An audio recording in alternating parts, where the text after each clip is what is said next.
Prologue. Married for 3 years.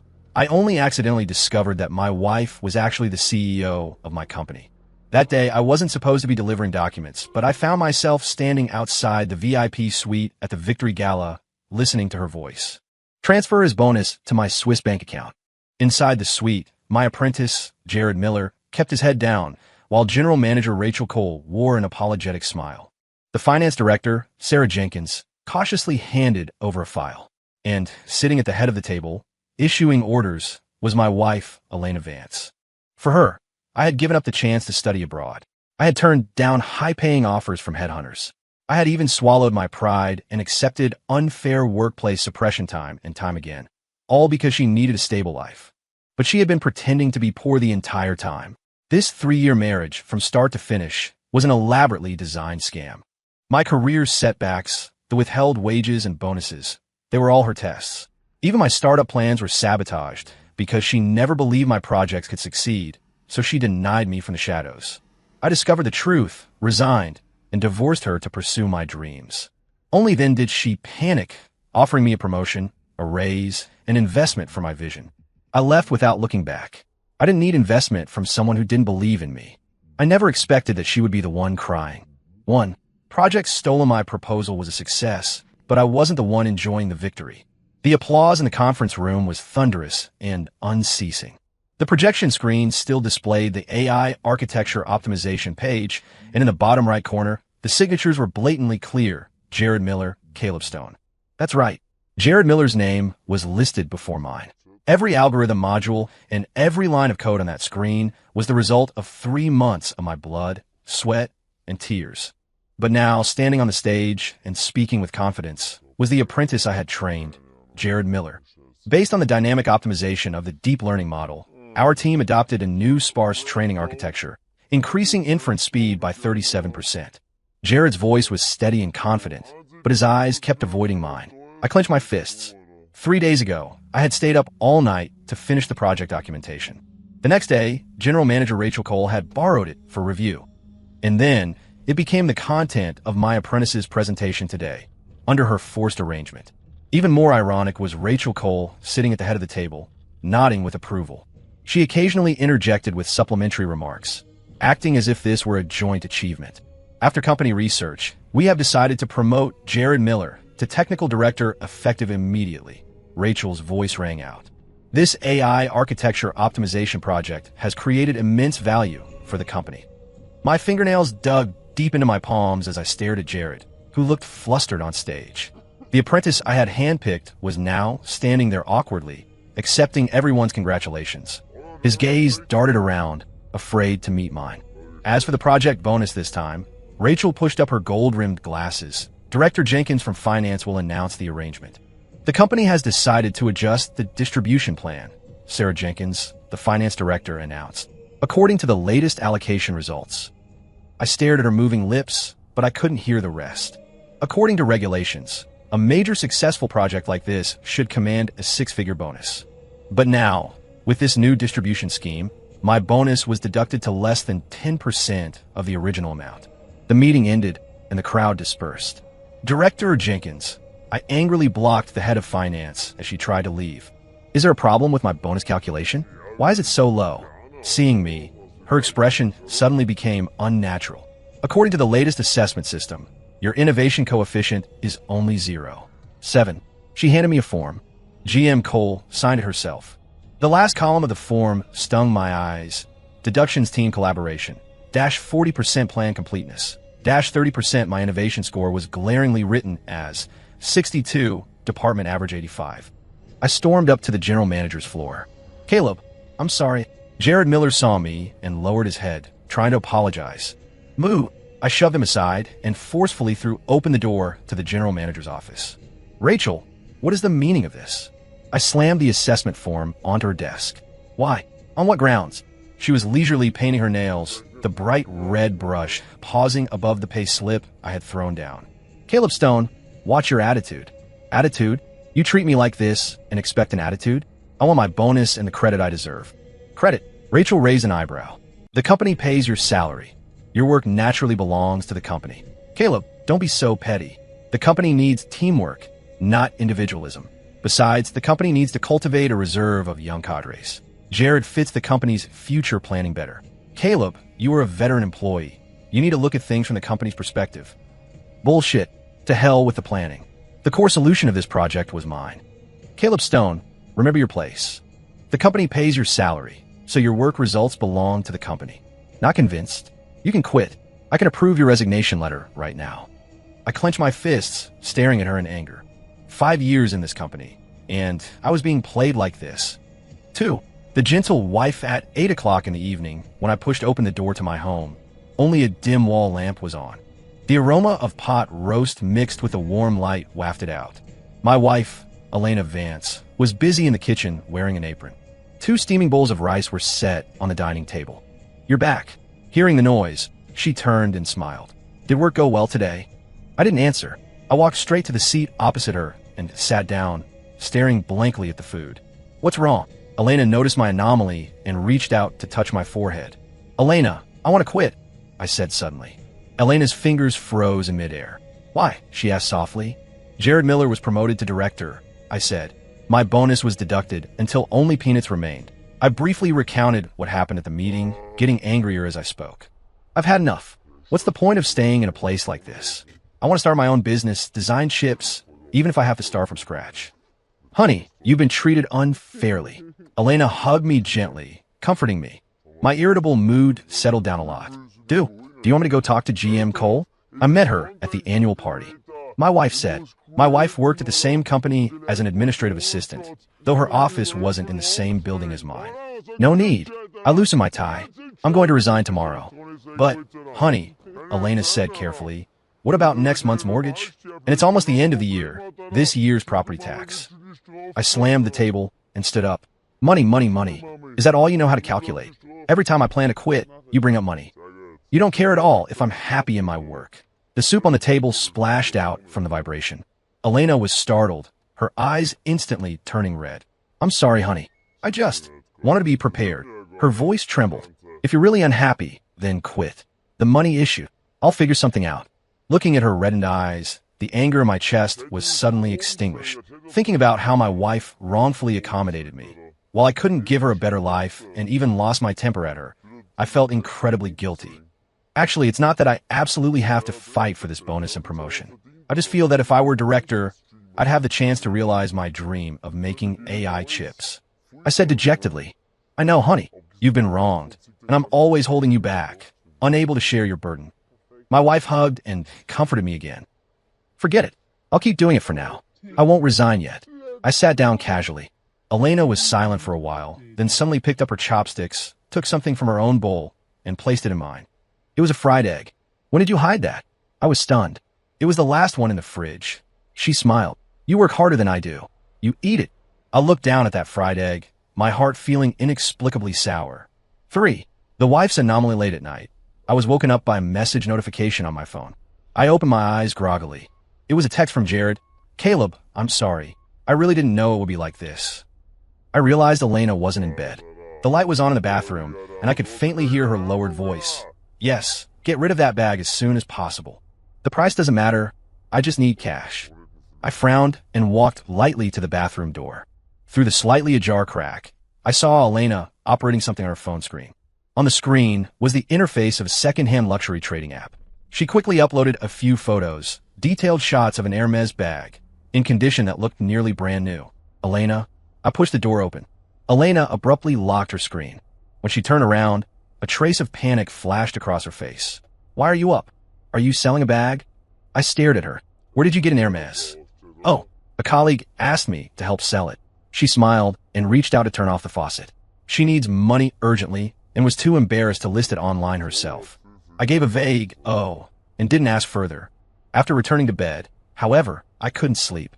Last week, Elena said her father's diabetes had worsened and he needed money for imported medicine. Last month, her best friend also asked her to sell a Cartier watch. Before that, when her mother had a sudden heart attack, she had secretly made phone calls in the middle of the night to borrow money. It was too many times. I closed my eyes, a strange feeling rising in my heart. Why was everyone around her always in urgent need of money? Why was it always luxury goods? Why? 4. Accidental discovery of the truth on Thursday. While I was working overtime, checking the details of a new R&D plan, my college classmate Victoria, Vic Sterling called. Caleb Stone, Vic shouted, "The tech industry gala I told you about is happening tomorrow. You can bring a partner. Have you thought about it?" "I don't have anyone. Keep me company." "I don't have time. I have to work late tomorrow to revise the plan. Find someone else." I replied, "But other than you, I don't want to bring anyone else. This is the last time I'm attending a domestic gala. I'm going abroad soon. Don't you want to see me one last time? Please, old classmate." Vic said again, "Vic, I'm married. It's really not appropriate." I hung up the phone. Half an hour later, the phone rang again. It was my supervisor, Mark Reynolds. "Caleb, there's a red folder under my desk. Find it and bring it immediately to Suite 808 at the Grand Meridian Hotel. GM Cole needs it urgently. Make the trip." I frowned, but I still have to debug the new model tonight. It'll take 20 minutes. He wouldn't take no for an answer. This is an important contract negotiation. It was originally planned for next week, but the other party has to travel abroad next week, so it was decided at the last minute. "Hurry up, GM Cole and the others are waiting." When I walked out of the office building clutching the file folder, it was already dark. The early autumn wind blew fallen leaves against my face, and I subconsciously shrank my neck. This old suit was bought 3 years ago for our wedding, and the cuffs were already frayed. At the Grand Meridian Hotel, I handed the materials to GM Cole and was walking back. Rounding the corridor lined with thick carpet, I suddenly froze at the door of room 888. Through the crack of the ajar door came a voice so familiar it hurt. Elena's voice. "You did a good job on the R&D plan this time." My blood instantly ran cold. That was Elena's voice, but with a tone I had never heard, commanding, authoritative, allowing no doubt. Almost instinctively, I sidestepped and hid behind a decorative potted plant. Through the crack in the door, I saw Elena sitting at the head of the table, wearing a white coat I had never seen, her long hair pinned up sharply. "Distribute the bonus plan for this project as agreed before. The old rules apply. Transfer his share to that card of mine in the Swiss bank. And stop trying to persuade me. I know what I'm doing." Her tone was calm and powerful, completely different from the gentle and considerate appearance she maintained at home.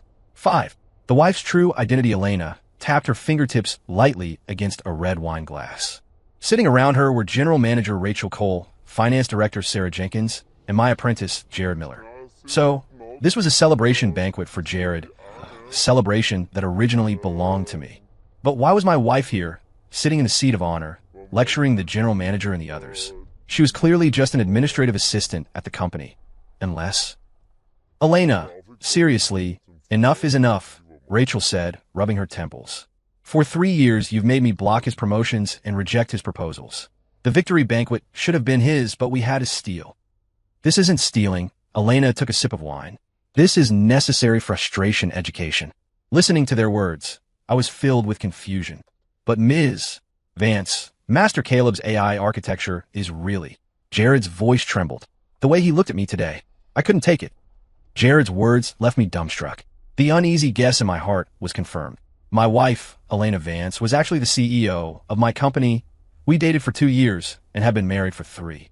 Only today did I realize I never really knew her. In this setting, call me sister.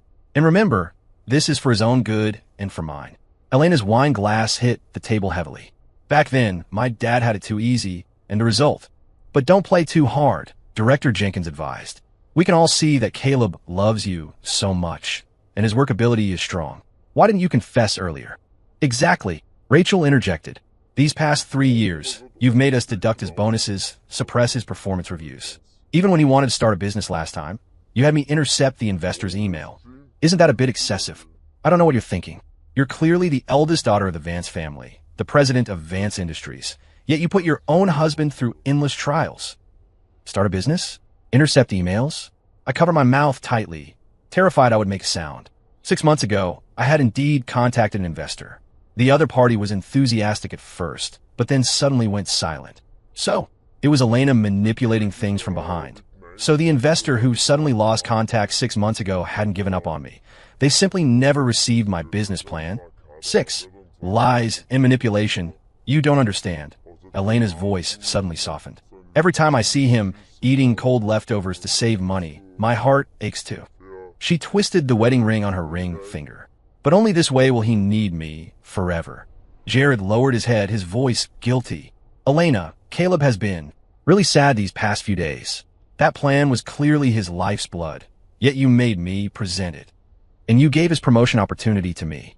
I can feel Caleb's mood has been very low these past few days. Nothing bad will happen, right? I also feel that, based on his ability, he should have been promoted to director long ago. When he came to argue with me yesterday, I felt guilty. Rachel took over the conversation. Seeing him like that, I was terrified he would resign in a fit of rage. Isn't that why I have you guys? I'll persuade him, Elena said with a smile. You guys did a good job on this matter. I'll issue your bonuses in a few days. Elena added, actually, this is exactly the effect needed. He must get used to hardship and failure to grow. If he can't even accept this little setback, how can I hand the company over to him to manage when I get pregnant in the future? But you've suppressed him too ruthlessly these past few years without giving him any sweetness. I think Rachel is right. If it weren't for you, based on his results, he should have been promoted to middle or senior management long ago. Back then, he was just a small team vice leader.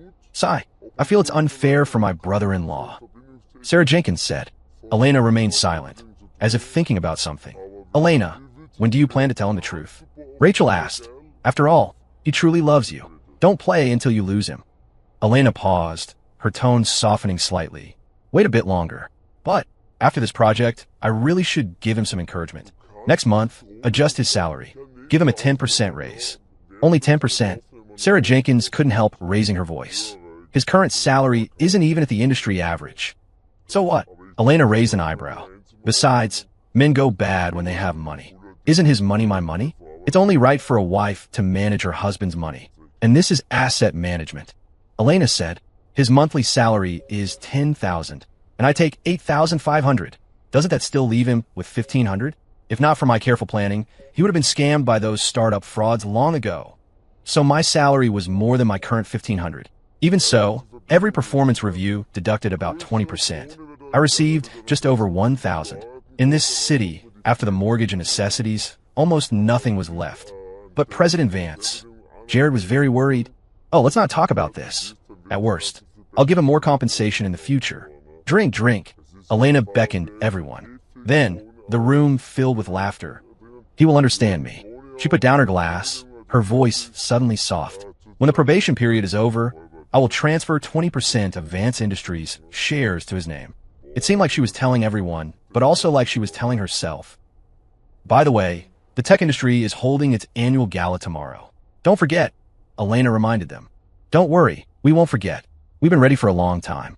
We arranged for Caleb Stone to work overtime tomorrow, so he won't discover you're not at home. That's right. Don't blow my cover, or I'll have to find another excuse. I really don't want to lie to him anymore. Their conversation made my hair stand on end. As I backed away, I bumped the potted plant. The Erica palm leaves rustled. Who's out there? I hid in the fire escape. They checked and decided it was likely the hallway window left open, letting the draft blow the plants. Only Elena frowned, worried about something. 7. Cruel truth, I practically fled the hotel. The early autumn rain came unexpectedly, ice-cold water pouring down my neck and into my shirt. I walked aimlessly, my phone vibrating incessantly in my pocket. I knew who it was without looking. Caleb. Elena's voice was full of worry. Where are you? I made the sweet and sour pork ribs you love. The rain gushed down the drain pipes. At the company, temporary overtime, I said, holding the phone. I might be back very late. Is that so? She seemed to breathe a sigh of relief. By the way, that book, the Chip Design Bible you wanted about last time, I asked a friend to bring it back from the States. I closed my eyes. Last week I had indeed stared at that book in the window of a used bookstore, but at the time, Elena clearly said, it's too expensive, wait for a discount. How much was it? Oh, don't worry about that. She chuckled lightly. If my husband needs it, I'll find a way to get it for you. Elena, I interrupted her. If I quit my job and started a business now, would you support me? The other end of the line was suddenly quiet for a few seconds. Of course I support you, came her voice. But the market isn't good right now. How about wait until next spring? Okay, thanks, Elena. I fought the trembling in my voice and hung up. I walked along the road. The puddles on the sidewalk reflected the broken neon lights, looking exactly like my life over the past 3 years. In the 3rd year of joining the company, our 1st year of marriage, I proposed developing an independent chip architecture. Rachel Cole sneered, daydreaming, in front of the whole team. That day when I got home, Elena said with red eyes that her father was sick and needed to be hospitalized. In the 4th year at the company, our 2nd year of marriage, I finally contacted an angel fund willing to invest.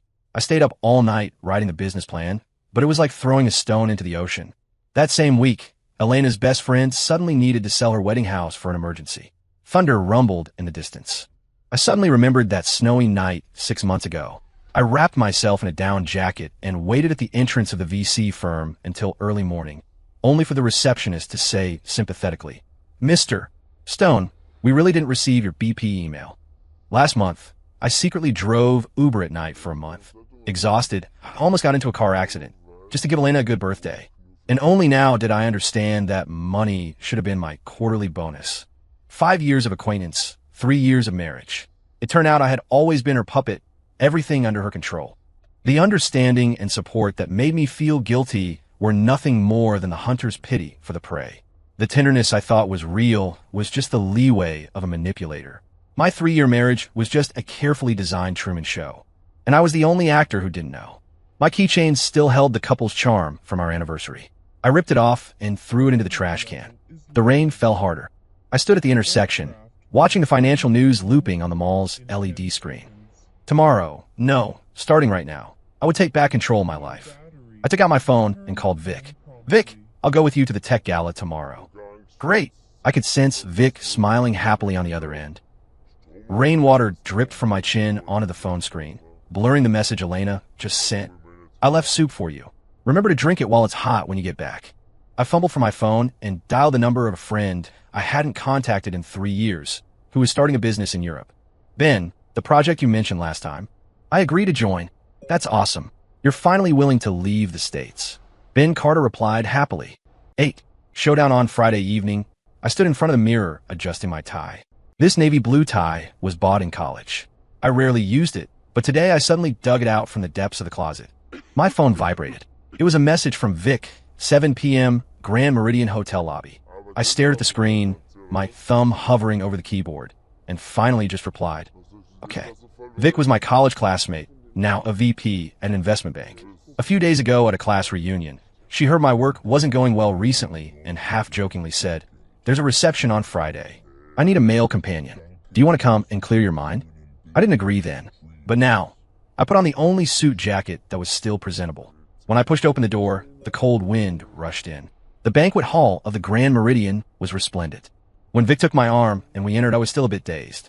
The light from the crystal chandeliers was too bright, the scent of champagne too strong, and the laughter around me felt piercing. "You don't look too good."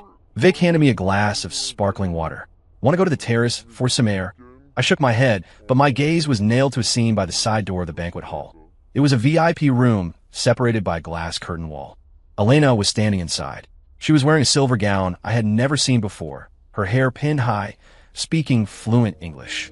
Surrounded by a circle of people in suits and leather shoes, some respectfully handed over documents. Others bowed and called her Madame Vance. Vic followed my gaze. "Huh, isn't that President Vance of Vance Industries? Do you know her?" I didn't answer. Elena, on the other side of the glass, suddenly turned her head. Her gaze cut through the champagne tower and the crowd, locking straight on my eyes. Her smile froze. The wine glass tilted in her hand, red wine spilling onto the expensive gown, but she seemed completely unaware. "Caleb." Vic touched my elbow, in confusion. I took a step back. "Sorry, excuse me for a moment." "It's okay. If you're really uncomfortable, you could go rest first." I turned to leave, completely failing to notice the smile on Vic's face after she said that. As I left, I heard the sound of the glass door being pushed open violently, high heels clicking rapidly on the marble floor. But I didn't look back. 9.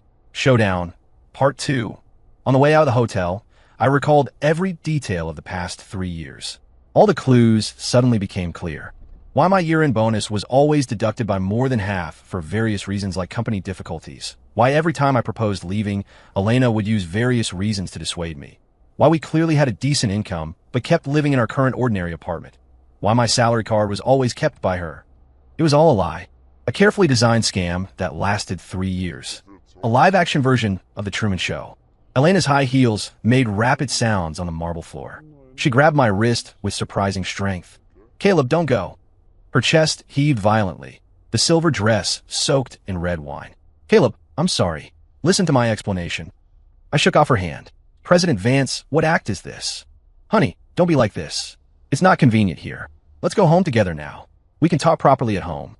I promise to tell you everything. I won't lie to you. Saying this, she came over to take my arm. Talk about what? I threw off her hand. Talk about how you played me for a fool for 3 years? Talk about how you made me miss promotion opportunities time and again? Or talk about how you used all sorts of reasons to dock my pay, making me live almost like a beggar. I didn't. Her voice choked, and she grabbed my sleeve urgently. Listen to me, it's not what you think. Then what is it? I sneered.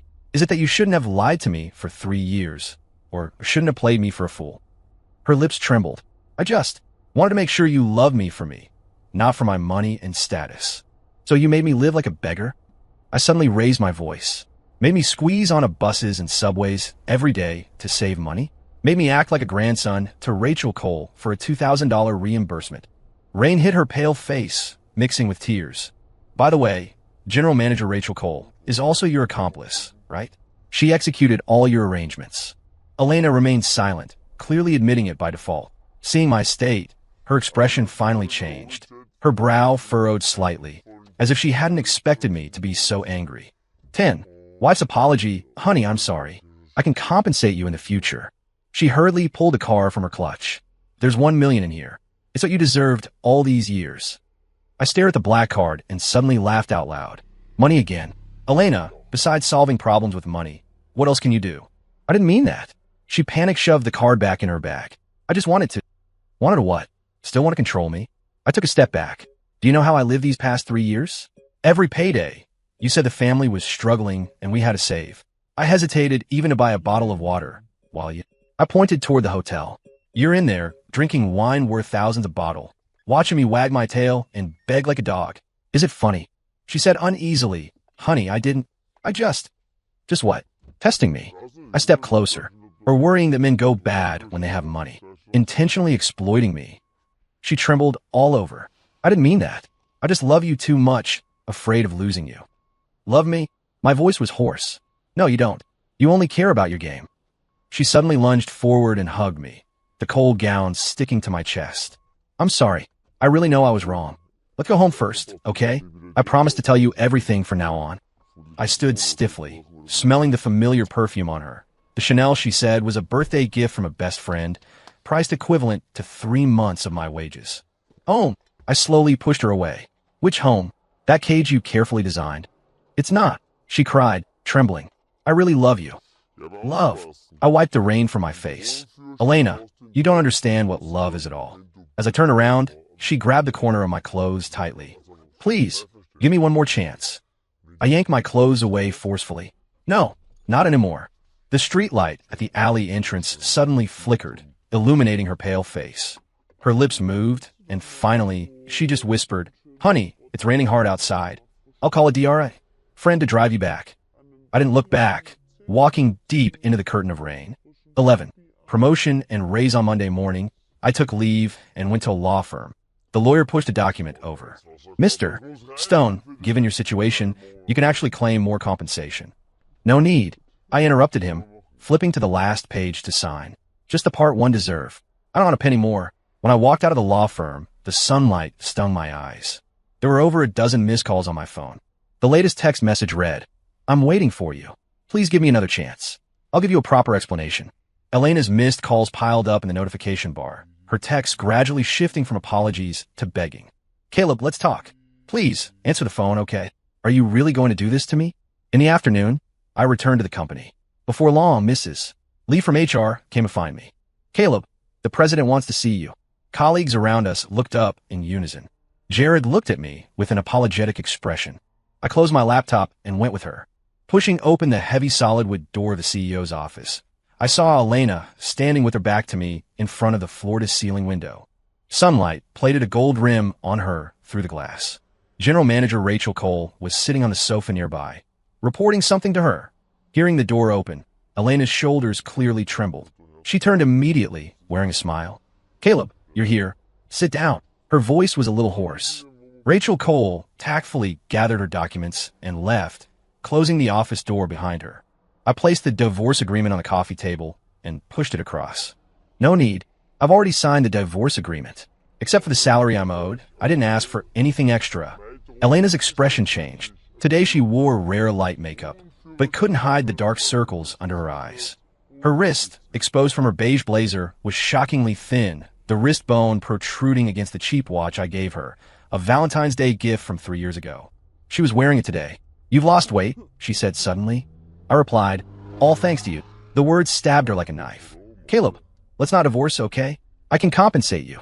Elena stumbled as she held onto the desk, pulling a gold-foiled folder from the drawer. "I know what I did was wrong. It's my fault. Look at this. I've already given you a promotion and a raise. General manager of the technology department, salary doubled. Of course, this doesn't count as compensation. This is what you deserved anyway." I glanced at it. It was indeed a promotion letter. On the appointment letter, my photo was already attached. The figure in the salary column was unusually high. "Effective immediately," she added urgently. "Company car and equity incentives are all written here." And she pushed another card over. "There's $2 million in this card. If it's not enough, I'll put 200,000. No, 500,000 into the card every month. You can use it to..." I stared at the gleaming card. "Thank you for your generosity, President Vance. But it's not needed. I don't want your charity now." I pushed the card and documents back. 12. Promotion and raise, part 2. If she had told me the truth earlier, or before I discovered myself, maybe I would have forgiven her. But now, after I knew the truth, her using money only deepened my disgust. "This isn't charity." She suddenly raised her voice. "This is all what you deserve. Just what?" I grabbed the folder and threw it on the table. "Keep me locked in a golden cage. Make me grateful to you every day." She trembled as she said, "We can start over." "Start over how?" I asked calmly. "Continue acting out your poor couple drama? Or switch to the domineering female CEO falls in love with me?" "Honey," her voice shook. "Don't be like this. Don't humiliate me, okay?" I laughed. "Compared to what you did to me, does this count as humiliation?" Her tears suddenly hit the tabletop. "How did it come to this? I didn't know it would end up like this." "Of course you didn't know." I stood up slowly. "Maybe in your eyes, I'm just a male lead in a reality show arranged by you." "No, it's not like that, honey. I just didn't want you to leave me." Elena ran over, trying to grab my hand, but I dodged. "Don't touch me." Those 3 words finally broke her. Elena collapsed onto the sofa, her carefully maintained dignity shattering on the floor. "What exactly do you want me to do for you to forgive me? Do you want me to kneel and beg you?" She sat slumped on the floor, her expensive suit pants rubbing against the carpet. "I know what I did was wrong, but I was just afraid." "Afraid? You are the president of the group, worth billions. What do you have to be afraid of? Afraid of ending up like my dad's partner?" She looked up, her face covered in tears. "He previously." "Then you don't have to be afraid now." I threw the salary card on the ground. "I don't want your money, and I don't want your power. I just want freedom. You never gave me a marriage. It was a live-action Truman Show." She suddenly lunged forward and hugged my waist tightly, tears soaking my shirt. The familiar scent of jasmine lingered at the tip of my nose. For a moment, my heart softened almost to the point of forgiveness. But thinking of every moment of these 3 years, I hardened my heart and pried her fingers open one by one. "Save it, President Vance."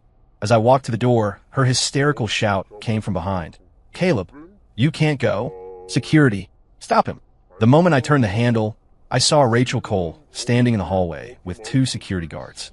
She looked at me, then at the broken Elena in the room. Suddenly, she stepped aside to open a path and said to the guards, "Let him go." Returning to my cubicle, I quickly typed up my resignation letter and handed it in under my supervisor's confused gaze. 13. Rachel's persuasion after I left, the office door slowly closed, isolating Elena's broken cries inside. Rachel stood outside the door, took a deep breath, and pushed the door open to enter. Elena was slumped on the floor. Her expensive suit pants were stained with coffee, and her carefully pinned hair hung messily over her shoulders. She stared at the black card on the floor, her eyes vacant. "He's gone," Rachel whispered. Elena's shoulders trembled slightly, her voice hoarse. "Why did it turn out like this? This is different from what I thought." Rachel sighed, bent down to pick up the divorce agreement on the floor, and placed it gently on the table. "Elena, you should have expected this day would come." Elena looked up, her eyes rimmed with red. "I never thought of hurting him. I really just didn't want to lose him." "But your method was wrong." Rachel sat opposite her, her tone unusually serious. "You treated him as your possession, not an independent person." "I just wanted to protect him." Elena clenched her fists. "How many people outside are staring at Vance Industries? If others knew he was my husband, how many would try to use him? If he rashly started a business and got scammed, what then? So you'd rather watch him be buried? Rachel sighed. You know Caleb's ability better than anyone. Yet you'd rather let him be a suppressed little deputy team leader than give him a chance. Elena opened her mouth, but couldn't refute. Do you know what the most ironic thing is? Rachel stared at her. His deducted wages all these years, the intercepted investor emails, the rejected projects. He gave up so many opportunities for you before. For you, he even gave up the chance to study abroad. But you wouldn't even give him $100K to try for his career? If you had supported him just a little, he might have succeeded long ago, and you wouldn't be in this situation today. But that's different. Elena's voice trembled. If he succeeds relying on others, I'm afraid he won't need me anymore. Also, I saw his plan. The AI chip plan he proposed has no market domestically. We are already behind foreign countries in this aspect. Rachel was silent for a moment, then shook her head. Stop lying to yourself. You're just afraid that if he succeeds, you won't be able to control him anymore. Elena remained silent. Rachel sighed. Even if you really didn't think it was viable, why not secretly find someone to invest a little money in him? Even a few million would be support to him. That amount of money is nothing to you, right? But you'd rather watch him be rejected by investors time and again. Not only did you not help him, but you even actively created trouble for him. Elena, your dad's matter was 10 years ago. You can't lock everyone up by your side just because you're afraid of betrayal. Elena's tears rolled down again. Then what should I do? Let him go, Rachel said softly. Or truly support him for once. Elena was stunned. If you really love him, you should let him do what he wants to do. Rachel stood up and walked toward the door. Instead of breaking his wings and then blaming him for not being able to fly. After the door closed, only Elena was left in the office. She slowly stood up and walked to the floor-to-ceiling window. Outside, the city lights were as brilliant as a sea of stars, but her reflection in the glass was lonely and blurred. After a long time, she picked up the phone on the desk and dialed the internal line of the finance department. Sarah, prepare an equity transfer agreement for me. Her voice was soft but firm. Also, write a check for $5 million. There was a moment of silence on the other end of the phone. President Vance, are you serious? I'm sure. She looked at the distant horizon, a bitter smile appearing at the corner of her mouth. This time, it's my turn to support his dream. 14. Elena wants to compensate the day my visa arrived. I was packing my luggage in the apartment. It had been raining for a whole week outside the window, and the damp air was filled with a musty smell. I folded the plaid shirt I had worn for 5 years and suddenly discovered a line of fine stitching at the cuff. It was secretly mended by Elena. My fingers unconsciously rubbed over that mark when the phone suddenly vibrated. Ben Carter sent a message. Lab equipment is all debugged. Just waiting for you to come and make a splash. Just as I was about to reply, the doorbell rang. Through the peephole, I saw Elena and Sarah Jenkins standing outside. Elena didn't have an umbrella. Her hair was wet and plastered to her face, and she was only wearing a wrinkled hoodie. That was my clothes from college. I opened the door, and the cold wind mixed with rain rushed in. Caleb. Her voice was hoarse beyond recognition, her fingers tightly clutching a brown paper document bag. Can I come in and talk? I stepped aside to let her in and handed her a towel. One corner of the document bag was soaked by rain. She placed it on the coffee table carefully, as if holding a sacred object. I've thought it through. Trembling, she untied the wound cotton string and took out 2 documents.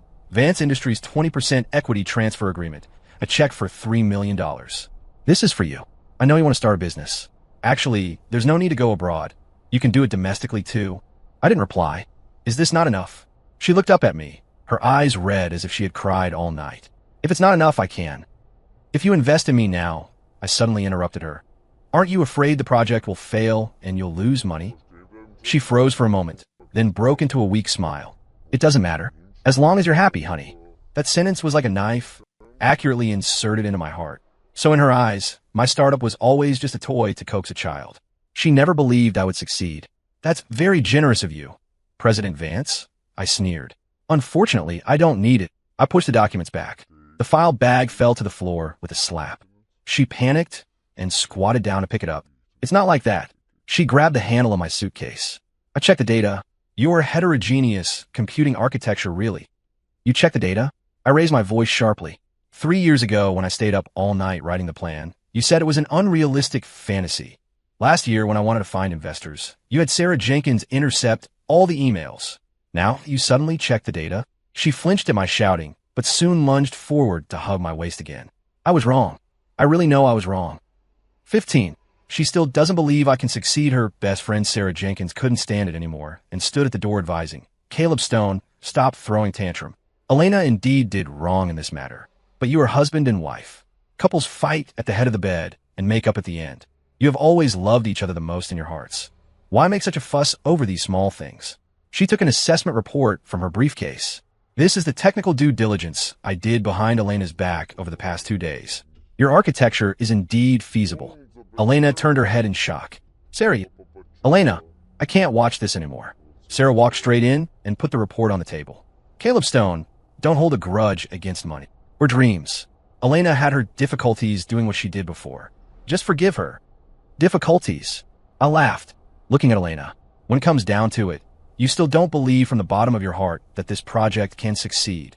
That's what I can never accept or forgive. But Elena has invested in you now, hasn't she? You can take this money to realize your dream now. Sarah said, but it's different, I replied. What's different? Sarah asked in confusion. The sound of rain suddenly became louder, beating incessantly against the glass window. I closed the file and gently put it back on the coffee table. Because I don't need investment from people who don't trust that I can succeed. What I want is trust, support. You guys should leave. I know you hate me, Elena cried. But please accept these. I definitely won't interfere with your affairs this time. If you don't leave, I'll go first. I picked up my suitcase, ready to go stay at the hotel I had booked for a few days. Elena's tears finally burst like a dam. Honey, don't go. Please. I coldly pried her hand apart and looked back one last time at the entryway. The lawyer will handle the divorce agreement. As for these, I glanced at the document bag on the floor. Keep them for your next project. When I closed the door, I heard her hysterical crying mixed with Sarah's sighs, which were then thoroughly cut off by the elevator doors. 16. Elena's reflection in the CEO's office at Vance Industries. Elena pushed a check towards Sarah Jenkins.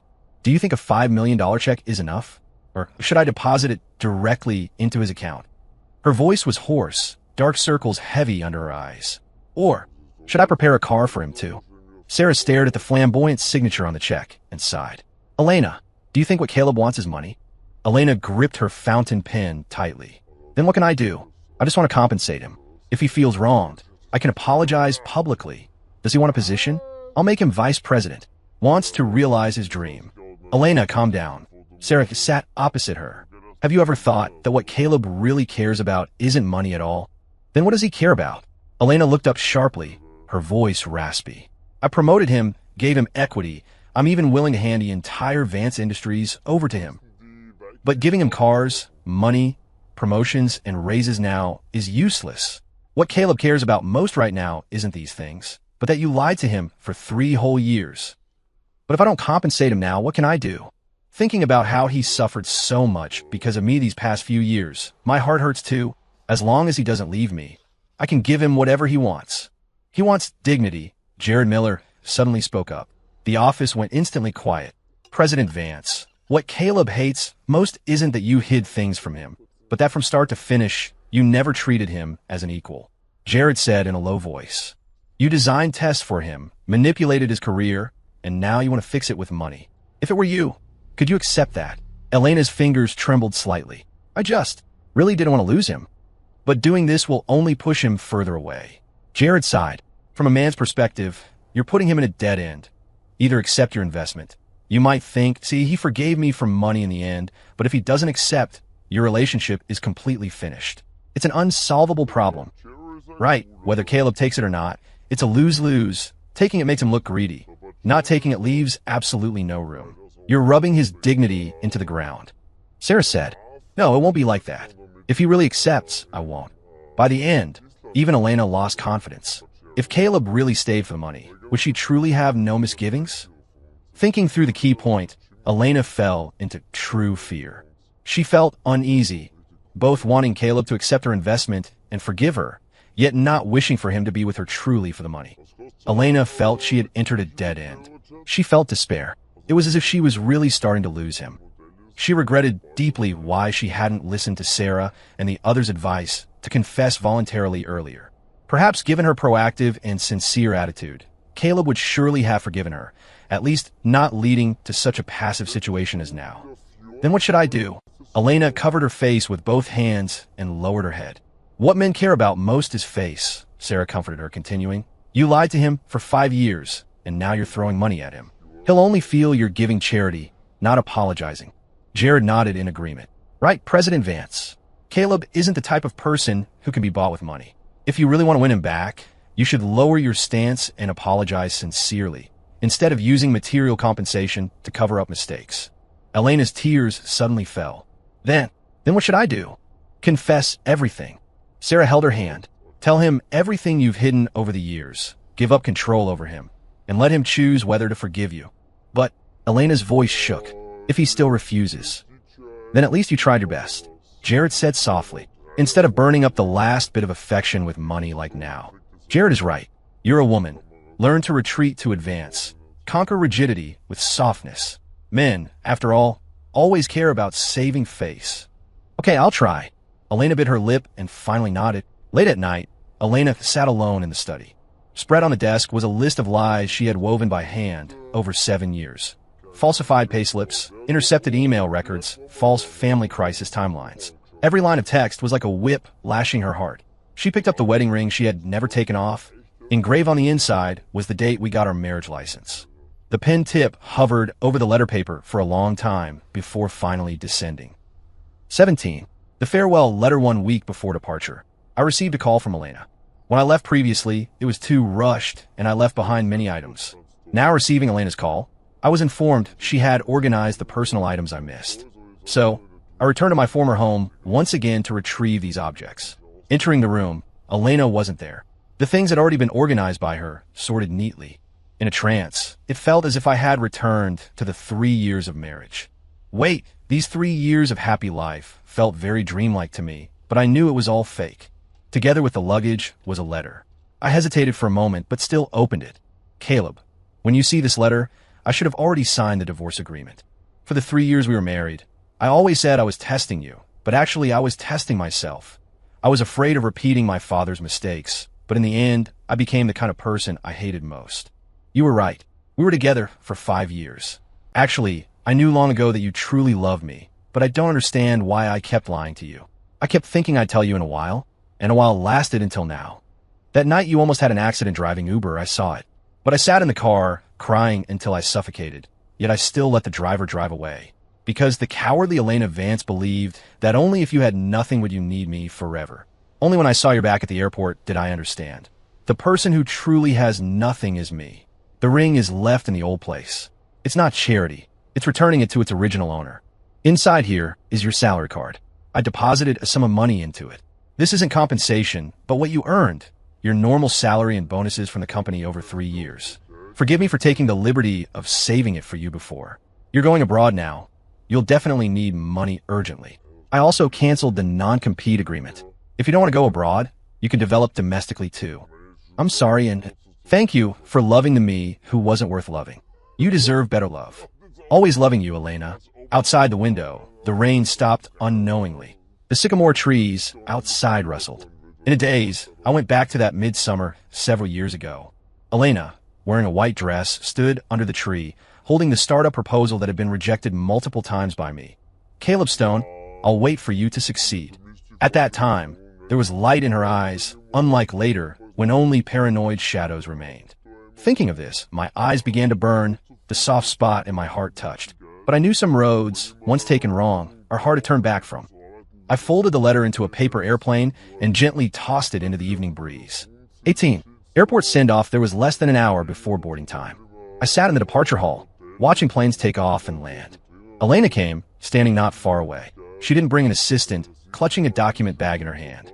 She wore no makeup today, faint dark circles under her eyes, her hair loosely pinned, as if tied up hastily. It's signed. Here. The non-compete is also canceled. She handed me the divorce agreement and the file. Maybe you can use it. Thanks. I took the document back. Actually, you could have asked someone else to send it. You didn't have to make the trip yourself. I opened the last page of the agreement. The red seal of the notary office was bright and stinging, the ink barely dry. No, I wanted to come. She pursed her lips, her voice very soft. I wanted to remember your face one last time. We stood in front of the floor-to-ceiling window, remembering 3 years ago when she wore a wedding dress, holding my arm with a bright smile. And now, standing in front of me, She didn't even have the courage to touch my sleeve. How did things develop like this? It really was a twist of fate. That year you said you wanted to change this industry. She suddenly choked up, her voice trembling slightly. I hope you can really make it happen this time. Yeah. I gave a brief acknowledgement, silence spreading in the air. After a long time, I pulled up my suitcase. I'm leaving. Her tears smashed onto the marble floor with a crisp sound. I'm sorry. The boarding gate began checking tickets. I stuffed the agreement into my backpack. Take care. Caleb, she suddenly called out to me, her voice trembling. I will always wait for you. If one day you say you miss me and are willing to accept me again, just one phone call, one message. Her eyes were red, tears sliding down silently. No matter where you are, I will fly to your side immediately. We can start over. I didn't look back. I just raised my hand and waved gently. Then I walked into the security channel. Outside the glass curtain wall, morning light pierced the clouds. As the plane climbed, I opened the photo album on my phone. More than 7,000 photos from the honeymoon trip to the company annual party. Every frame had Elena's carefully designed smile. I pressed select all, but paused before confirming deletion. In a group photo from the 2020 University Entrepreneurship Competition, I was holding a trophy, and on the blackboard behind me was written, "Chip architecture is the key to the future." The other photos turned into digital dust, leaving only this one to traverse time. I looked down at the gradually shrinking city, filled with emotion, until the clouds swallowed the last bit of land. I suddenly remember my vow to her at the wedding. I will give you the best life. And now, I was going to take back the life that belonged to me. 19. New York reunion 3 years later. The crystal chandeliers in the banquet hall of a New York luxury hotel refracted brilliant light. Amidst the clinking of glasses, I held a glass of champagne, chatting with several heads of the domestic chip industry. Vic went to the restroom. Before leaving, she gently squeezed my fingers and whispered, "Don't drink too much. There's a meeting later." I smiled and nodded, watching her leave, then turned back to discuss the prospects of the domestic market with several partners. Just then I felt a gaze familiar to my bones. I looked up, and across the champagne tower in the crowd, I saw Elena. She stood not far away in a sharply tailored black evening gown. Her hair was shorter than 3 years ago, her makeup exquisite, but her eyes seemed nailed in place, staring dead at me. Her expression went from shock to doubt, then to some complex emotion, as if seeing someone who shouldn't appear here. Then she walked over. "Caleb," her voice shook a little, as if in disbelief, or as if some long-suppressed emotion finally found an outlet. I nodded slightly, my tone calm. "Ms. Vance, long time no see." Her pupils constricted sharply, clearly not expecting me to use such a title. "When did you come back?" She tried hard to maintain composure, but her fingertips were pinched white. "Last week," I answered briefly. Her gaze scanned me, finally settling on my suit lapel. No badge, no hotel logo. Her brow furrowed slightly, and her tone suddenly softened. "Are you working here now?" I was stunned for a second, then realized she thought I was a hotel employee. "You could say that." I didn't explain, just responded lightly. Her eyes suddenly lit up, as if grabbing onto some hope. "Caleb, if you need help, Vance Industries can invest. Which department are you in now? I can talk to the hotel management, give you a better position." I almost laughed out loud. 3 years gone, and she still defaulted to thinking I couldn't make it, still felt I needed her charity to gain a foothold. "No need." My tone was cold. "I'm doing very well." Her expression froze. Then, as if thinking of something, she suddenly lowered her voice. "Are you still angry with me? I know I was wrong. I really regret it. We can start over. I can give you everything." "Ms. Vance," I interrupted her, my voice calm, but allowing no doubt. "The past is over." Her breathing became clearly rapid, her chest heaving violently. "No, it's not over. You're clearly still wearing." Her gaze fell on the ring finger of my left hand. It was empty. Her voice cut off abruptly. "I already have a fiancé," I said. "Fiancé?" She looked like she heard some absurd joke. She smiled and said, "Honey, stop lying to me. How could you possibly?" "Sorry to keep you waiting." A cool female voice came from behind. 20. Elena wants to thank me. Vic had returned at some point, naturally taking my arm, a polite smile on her lips. "Who is this?" Elena's expression instantly solidified. "This is Elena Vance, CEO of Vance Industries." I introduced calmly. "Ms. Vance, this is my fiancée, Victoria Sterling." Vic extended her hand. "President Vance, I've heard a lot about you." Elena didn't move.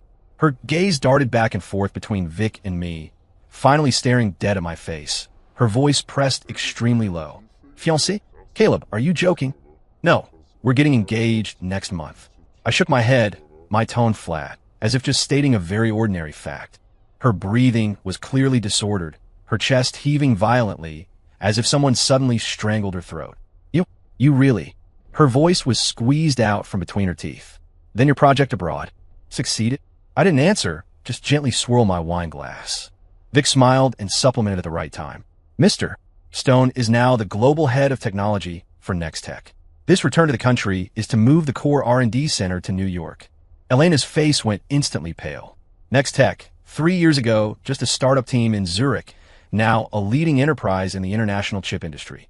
Impossible, she murmured, her eyes unfocused for a moment before snapping back into focus. Where did you get the funds? You clearly. Ms. Vance. I interrupted her, my voice still steady, but carrying an unquestionable chill. I feel that what's past is spilled water. There's no need to mention it again.